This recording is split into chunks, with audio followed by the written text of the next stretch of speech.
Hey, finally, we're getting to the critique of your first assignment, the best shot assignment.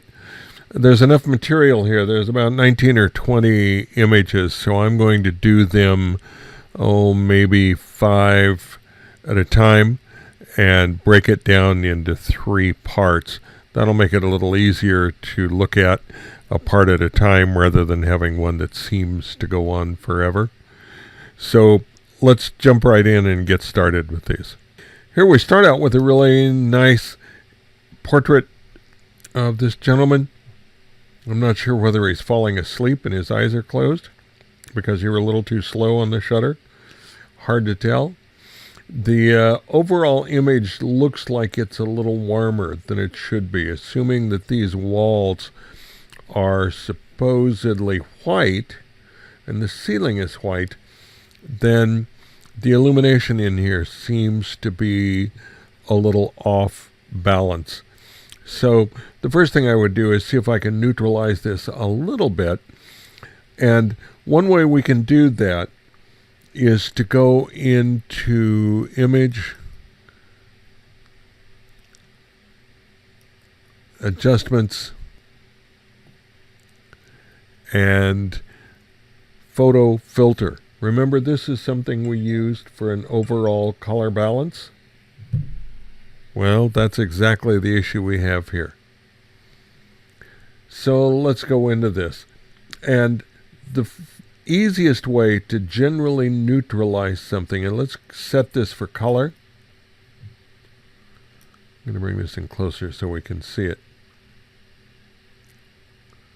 I'm going to click on this and it will open up the color picker tool over here. And now I can select any of these colors. I'm going to make the assumption that this area of wall is white, actually.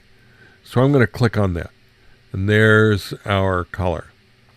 Well, what I need to do is put a filter over this that is the exact opposite of this color. And the way to find that is to come over here where we have our LAB color, our lab color. To find the exact complement to this, all we need to do is to go into the A and B channels. And remember, in LAB color, you can have both plus and minus settings. In this case, all we have to do is change the settings. So this was 1, we're going to make it -1. This is 31. We're going to make it -31. Oops. And now we have a color that is the exact opposite of where we started. We'll say OK. And now if we bring this intensity up, we can pretty much neutralize that color. The catch is, in the daylight or whatever the color is that's illuminating him, it's a pretty flat color. He looks like he's been underwater for just a little too long. But I'm going to neutralize the background. Now I'm going to make a duplicate copy of this. And on the bottom version, I'm going to come back in to go Image, Adjustments, Photo Filter, and I'm going to add back our warming filter for him. See if that's really our best option. It's a little too yellow, maybe this one. Okay, we'll take this one. Now we're almost back to where we started with that. So I'll say OK. Come up here on the one where the background has been corrected. We'll use the layer mask symbol down here to create this layer mask. Anything we paint in black on here is going to reveal through to the bottom. So I've got black picked up. I'll use a brush. I want a nice soft brush.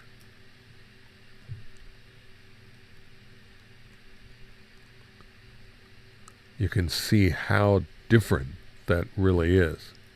So I need less than that. Let me come back to where I just added my layer mask. And I'm going to set this opacity way down.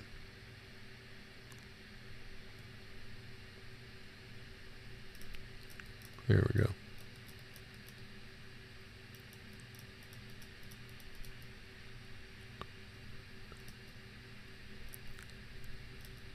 Now I didn't need to add that much to his watch, so if I switch back to a white brush, number one, I can reduce some of it on him, and by setting this to 100% and making my brush smaller, I can bring his watch back to silver. So with this, we can solve those issues pretty readily. I'm going to flatten this and now deal with what I see as the main issue. We've got these really distracting elements on either side, the blown out windows. And this really is more of a vertical portrait. So I'm going to come in and crop this down. And simply get rid of some of that.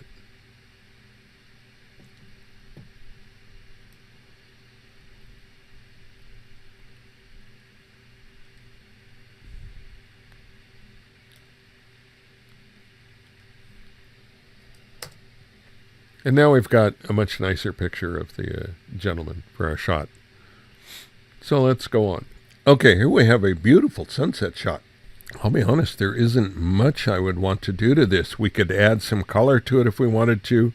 We could change it, but as it sits here, this is really a very, very nice shot. The horizon looks straight. Let me see.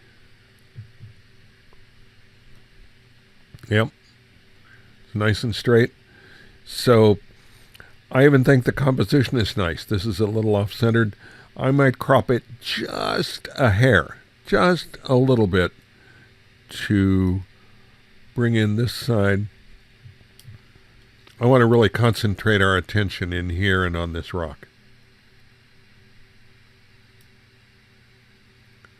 So I'm going to get rid of a couple little elements. Use the clouds to create more of a frame for it. Tighten it up just a little, and I think that makes the shot a bit stronger than it was. Very, very minimal effort put into this. This is really a very nice shot. Oh, this is cool. Looks like it's something out of almost a Canyonlands type of issue. The only issue I really have with it is that it's a little bit flat. I know the lighting is flat, but let's see if we can add a little life to it. The overall shot is pretty well exposed. So let me see what happens if we jump right to the curves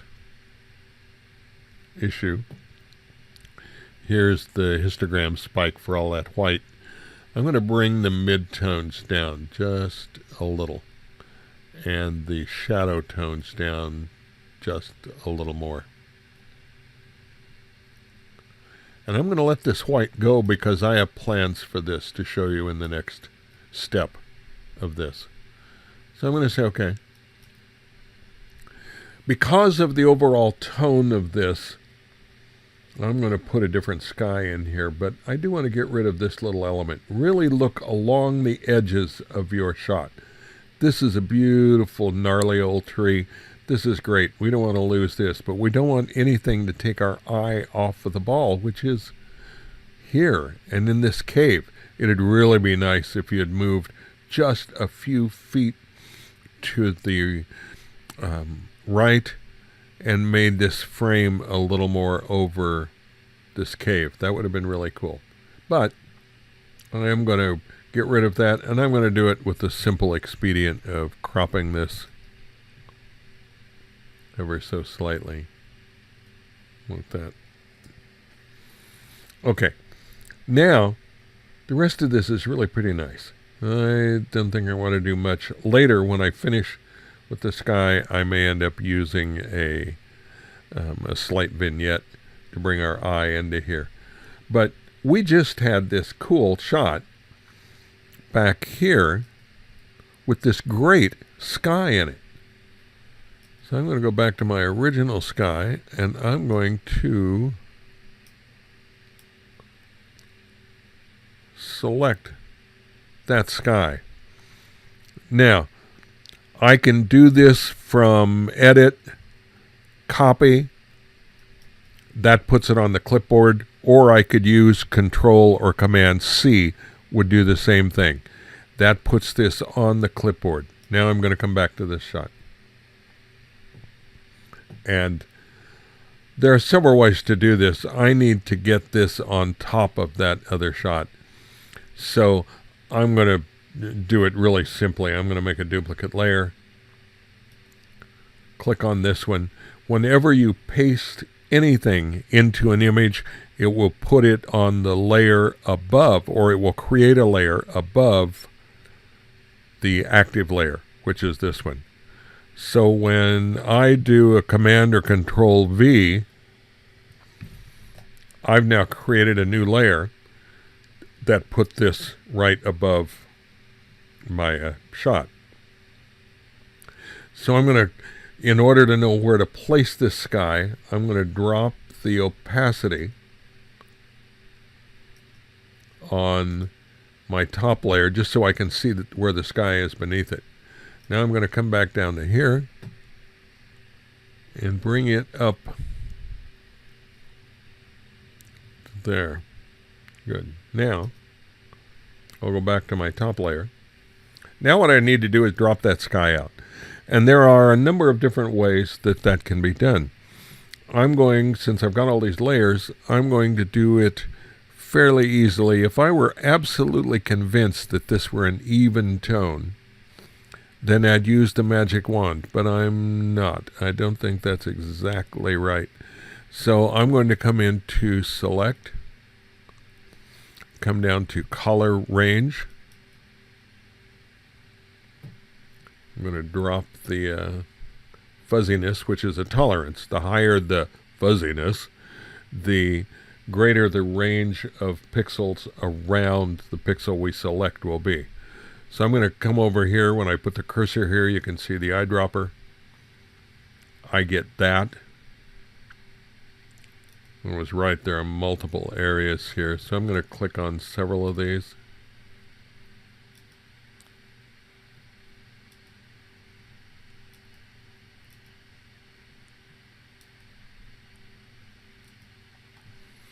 And now what I'm going to do is move this fuzziness slider up to where I start to pick up stuff in the foreground that I don't want.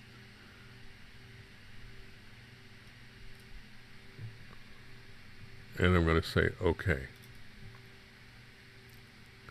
And you can see the marching ants all around here. I'm going to do one more little step. I'm going to tell this to grow, and that will push it up just a little. Okay, now I'm going to come to my layer mask tool, and I want to reverse mask. So I'm going to hold down the Alt key, click on the layer mask tool, and there is your sky. Nicely dropped in behind the little tableau out in front of it. Now remember the way the layers work. The eyeball is on the one you're looking at, which is this layer, and where it's black here, I'm looking through this layer to the bottom layer, or the one below it. Now I've activated the one below it because I want to bring it down a little. I want to make it just a little more dramatic so that it stands out a little more. It's a little too much.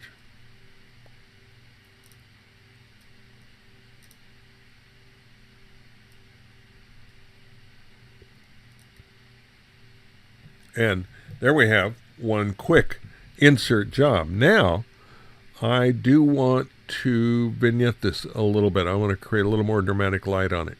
So I'm going to do layer, flatten. I'll make a duplicate layer. I'm going to make this layer into a multiply layer. What multiply will do is basically drop the exposure by about a stop. Boy, that's pretty dramatic all by itself. Sometimes all you need to do is look at it and adjust that exposure. Holy cow. That's a happy accident. Okay. I'm going to do this one more time.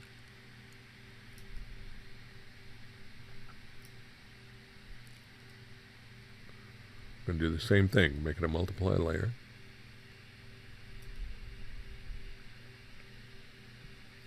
I'm going to drop that opacity again, this time to where I just want the vignette to work. And now I'll put a layer mask here. It's white, so I need a black brush. Open this up. It's at 100%. I think I want it actually about 70. Something a little less than 100. I want a big brush on here.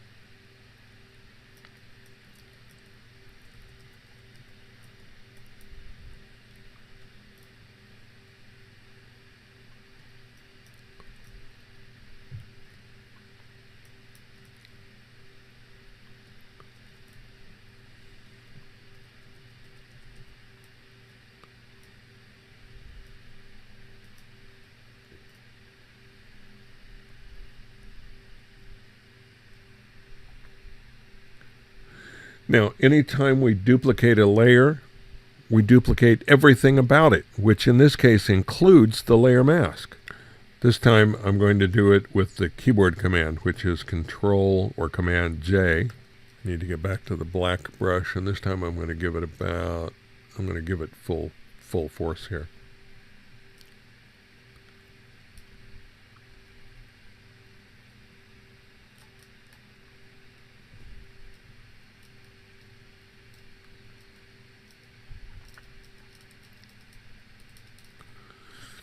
And now we've created a fairly dramatic shot.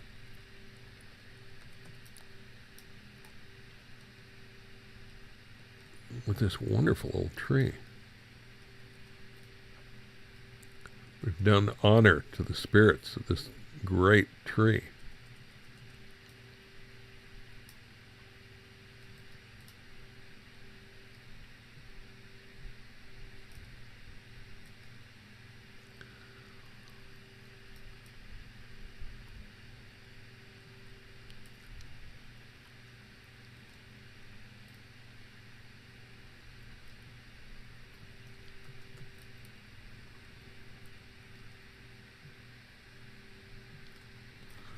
All right, very cool.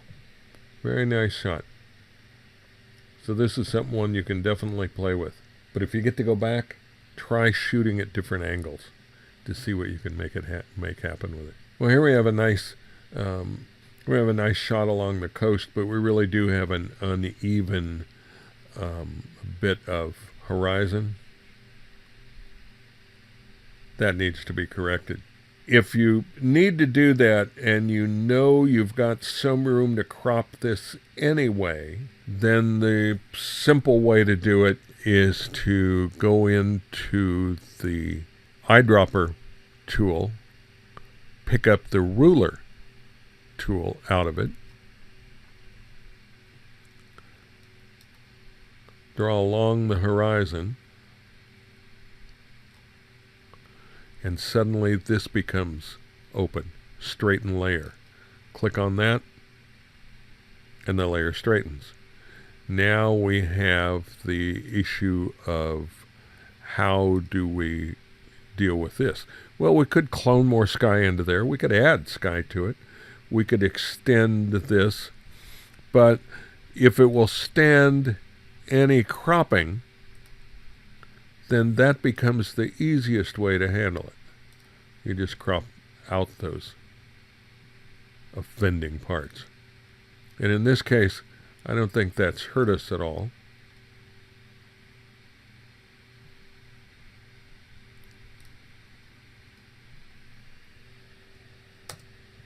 And that solves everything. The horizon is straight. The shot is nice.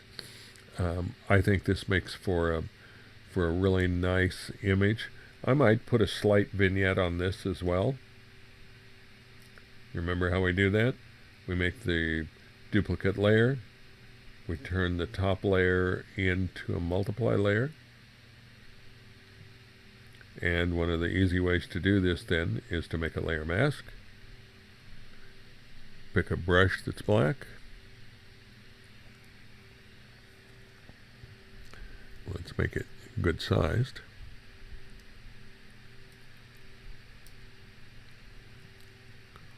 And that allows us to slightly vignette that. And if we want to add a little black, we change the color.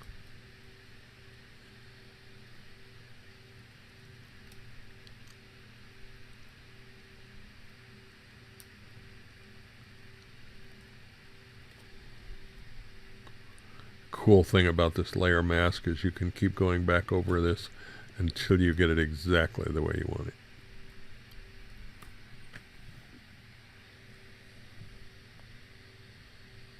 Then what you might want to do is warm this up just a little.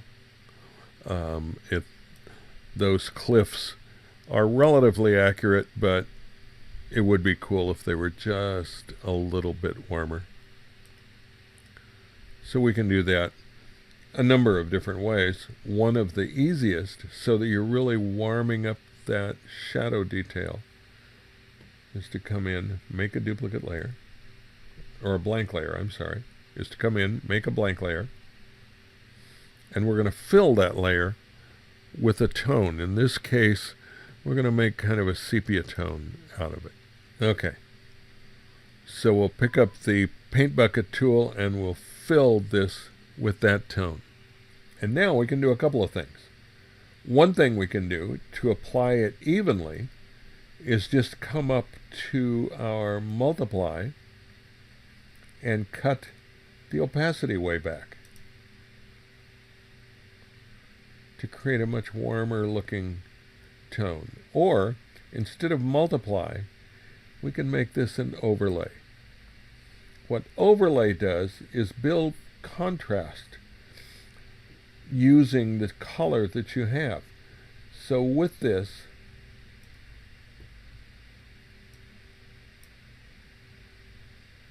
we can really warm this shot up and make it stand out a little more, make it look a little more like a sunset shot.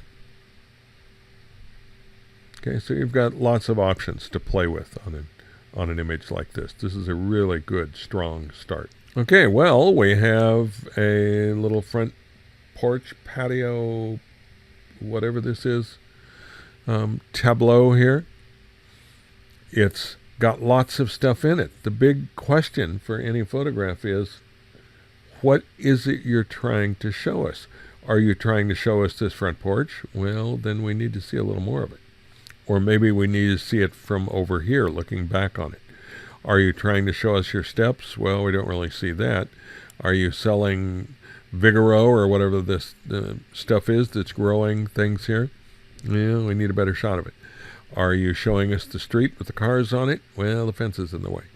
So what you really need to do for a shot like this is decide, what is it I want to show the viewer? What is my shot all about? And then move around and make sure that's what is commanding the attention of the viewer. Once you've got it, then again, remember I gave you that basic workflow, which started with levels to deal with tones. In this case, this picture looks a little flat because you've got tones going off both sides of the histogram. So it's going to be flat. What you need to do is go into your camera and drop the contrast to take this shot. We might be able to help it a little bit with our curves adjustment, simply by boosting a little of the highlights, bringing some of the shadows down, bringing our midtones back up a little. So we can help that some. That might make it a little bit better. Or we could use the overlay layer.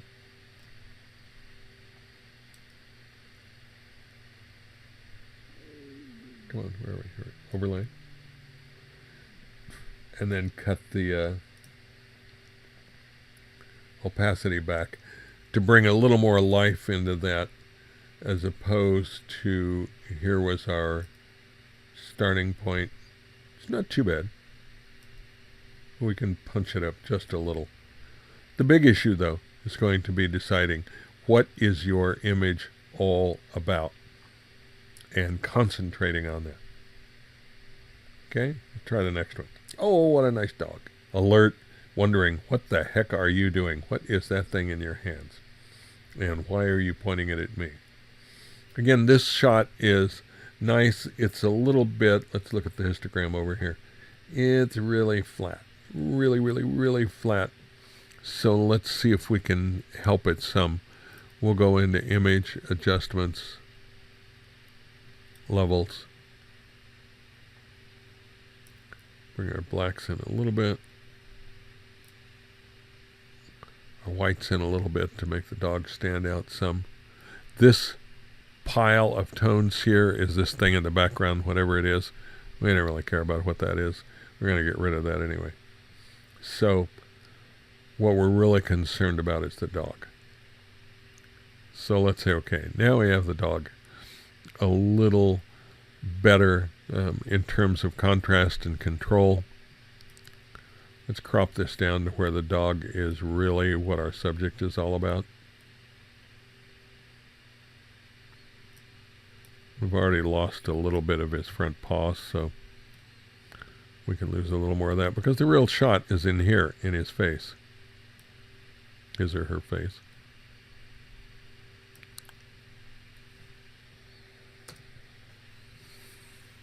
And now what's really killing us is this white area in here. Well, that's no major problem. If we come over here to the rubber stamp tool, we'll click on that. Let's get a bigger brush.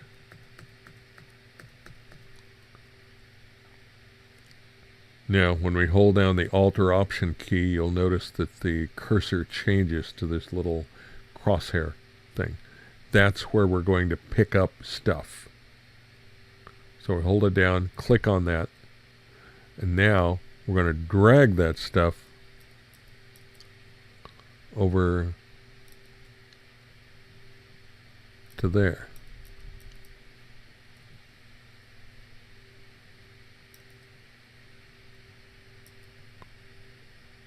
I think I need a much softer brush than this last had, so this will blend a little better. Yeah, there we go.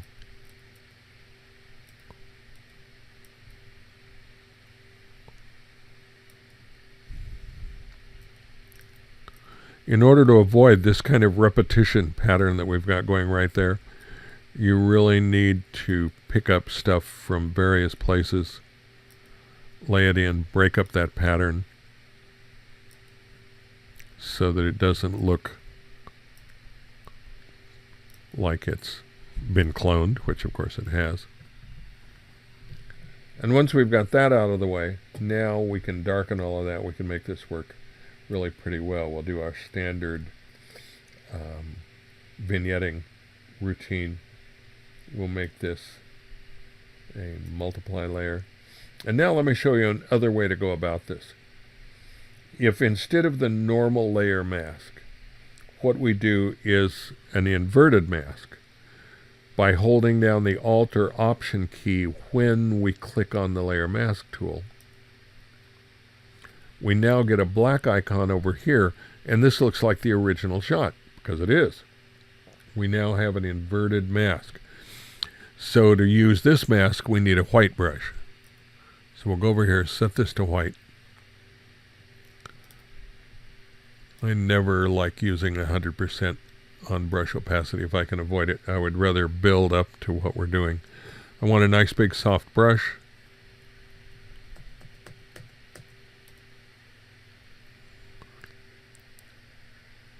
Well, that's a little much. Let me go back.